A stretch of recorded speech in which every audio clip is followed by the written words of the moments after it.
Isaac Gonzalez can sing. Learn something new every day.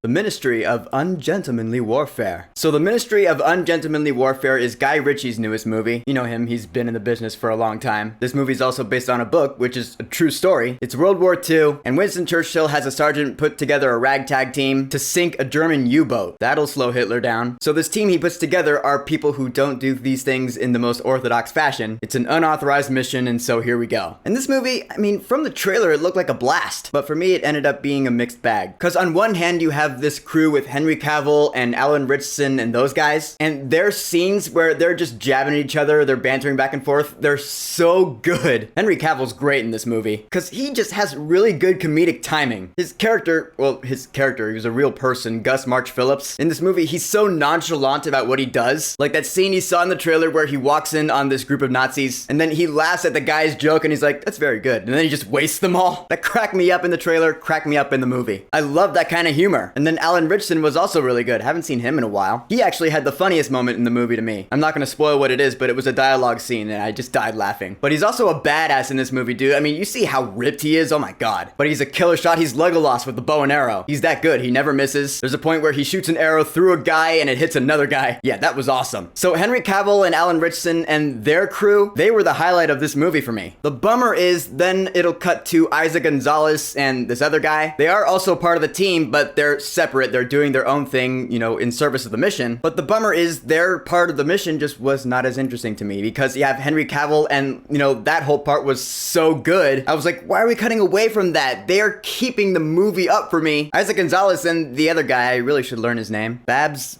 I'll just call him Babs. So Isa and Babs, they're good in the movie, but their banter or just their mission, what they had to do, for me just was not nearly as engaging as Henry Cavill and all them. And also I will say Isaac Gonzalez in particular, first of all, her British accent could have been better. Yeah, I wasn't entirely convinced. But really, I mean, she was fun to watch and not bad to look at, really. But this movie also showcased more of her acting range. I mean, really, I knew from Baby Driver that she was a real up-and-coming name, and this movie did nothing to sway me of that. She's actually really good. In fact, there's a scene in this movie that kind of reminded me of the scene in Baby Driver where she's just shooting guys to the rhythm. She does kind of do something similar to that in here, except that scene kind of turned out to be pointless in this movie, sorta. Like the scene shows that she's a really good shot, she has really good aim with a gun. Too bad she's not gonna need that skill for the rest of the movie. So yeah. The action scenes in this movie, they are really fun, especially with Cavill and the crew, because they're all just maniacs, and I love seeing maniacs kill people. That's just fun for me. Like Henry Cavill wasting guys in this movie, it kind of reminded me of that first action scene in Aquaman where he's boarding that submarine. You remember where he's all like, permission to come aboard? It's like that kind of funny action. I mean, Cavill and the crew, they're just strolling through a German Nazi base, and their guns are the kind that have like silencers, so they're just nonchalantly going through, just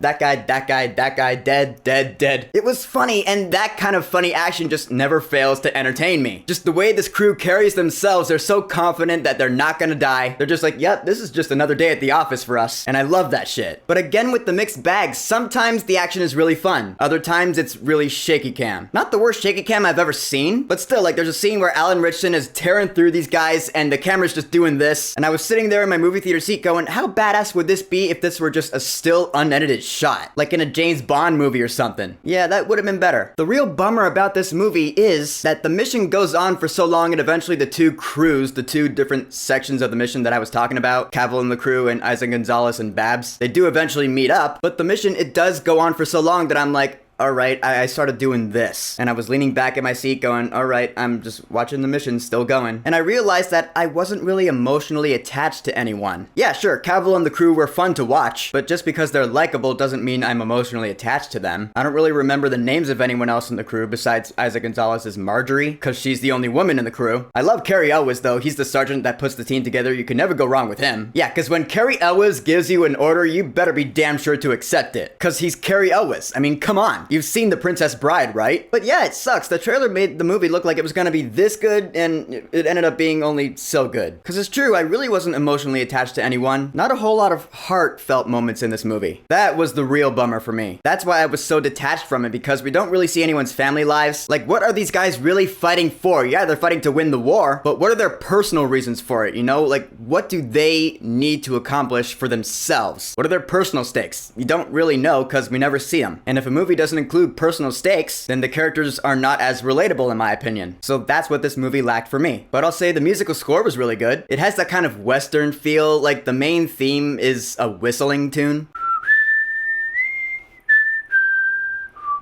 Or something like that. I don't know why it sounded more Western, since this is not a Western. I liked it a lot when the score got jazzy though. Like there's a scene where there's a live band and the drummers are going on the ride cymbal, and it's cutting to the action going down. That was a fun time. So I want to give props to this score. But in the end, the Ministry of Ungentlemanly Warfare, I don't really see myself watching this movie again. Henry Cavill and Alan Ritchie are great. They carry this movie, because their comedic timing is damn near perfect. In fact, now I want to see them both in more comedic roles. I think they'd crush it. Plus, Henry Cavill can still make this straight guy swoon. Just saying. But Isa and Babs, their mission was just not as interesting to me. No real emotional stakes. That does drag a movie down. Some fun action, some shaky cam action. I see this movie being some really good background noise, you know, some good ambiance, like maybe at a party or something. So in that, for the Ministry of Ungentlemanly Warfare, I will say, wait until this movie's at a discount price, then go see it. So, the Ministry of Ungentlemanly Warfare. Have you seen it yet? What are your thoughts on it? And you know what? Since I told you my straight guy man crush, I'm gonna ask you yours. If you're straight, that is. Who's your same-sex crush? I told you mine. I guess it's only fair. I don't know. Whatever you think, go ahead and leave a comment.